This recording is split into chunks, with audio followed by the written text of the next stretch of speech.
Gente, olha isso, ele surpreendeu a todos na faculdade quando falou da Bíblia e de Jesus. A Bíblia, para qualquer intelectual, é um livro impressionante. A Bíblia é um livro impressionante. São 66 livros, 39 do Antigo Testamento, 27 do Novo Testamento, escrito por cerca de 40 autores. Você vê livros sobre as mais diversas áreas. Você tem livros de estilos literários totalmente diferentes. Você pega livros históricos. O livro de Atos. O livro de Atos tem 84 fatos que são de maneira indubitável provados ou pela história ou pela arqueologia. Você reúne esses 66 livros que foram escritos num período de 1500 anos.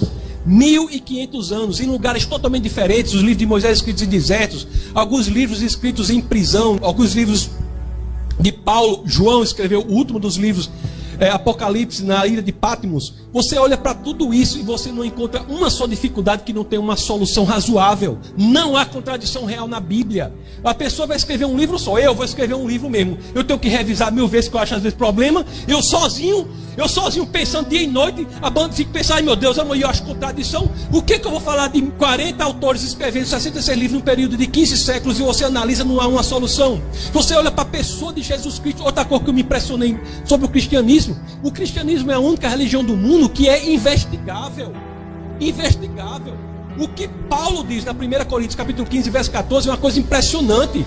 Paulo diz o seguinte: se Cristo não ressuscitou fisicamente, publicamente, isso tudo que a gente está falando aqui é vão. Isso é a frase em qualquer livro religioso mais corajosa que já existe, porque ele está colocando todo o sistema de cristianismo com base num fato público que pode ser investigado historicamente. Você vai analisar a investigação histórica da ressurreição de Cristo. Eu posso falar aqui de análise textual, posso falar de vários argumentos a favor da ressurreição de Cristo.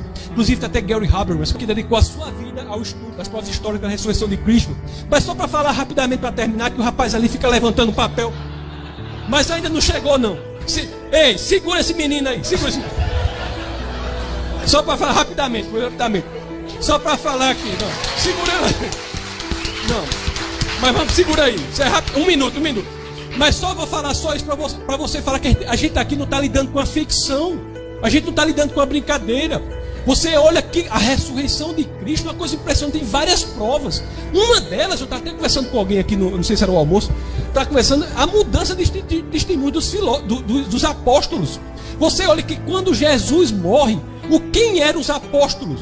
Era um povo frouxo.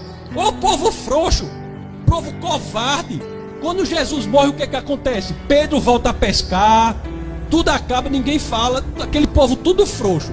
Morreu Jesus, todo com medo, não sei o que.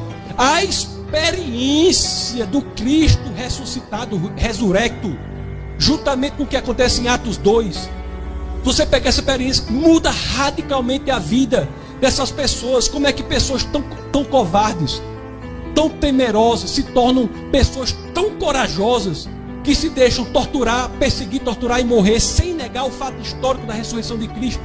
Todos os apóstolos de Cristo foram perseguidos, torturados e mortos, à exceção de João, que estava preso na ilha de Patmos, onde inclusive escreveu o Apocalipse. Todos os demais foram perseguidos, torturados e mortos sem negar. Por que teriam feito isso se isso não fosse a verdade? O que foi que ganharam com isso? Cristo é a verdade. Eu estou terminando agora. Cristo é a verdade. Se você analisar, essa é a verdade.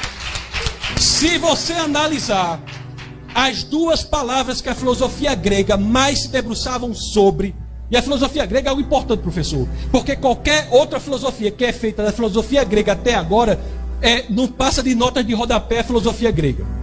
A filosofia grega se tinha duas palavras com as quais eles lidavam e eles pesquisavam. Uma era verdade, que em grego é aletheia. A outra era o fundamento, a essência, a razão do mundo, que era logos. Você vai para João 14,6, o que é que tem lá? Eu sou o caminho, a verdade e a vida. Ou seja, eu sou Rhodes, aletheia, a verdade, e a vida, zoe. Eu sou a verdade. Ou seja, é a única pessoa que apenas não diz que sabe a verdade, mas diz que é a verdade. E nem os maiores críticos do cristianismo levantam a ideia de que ele era um lunático. Isso é impressionante.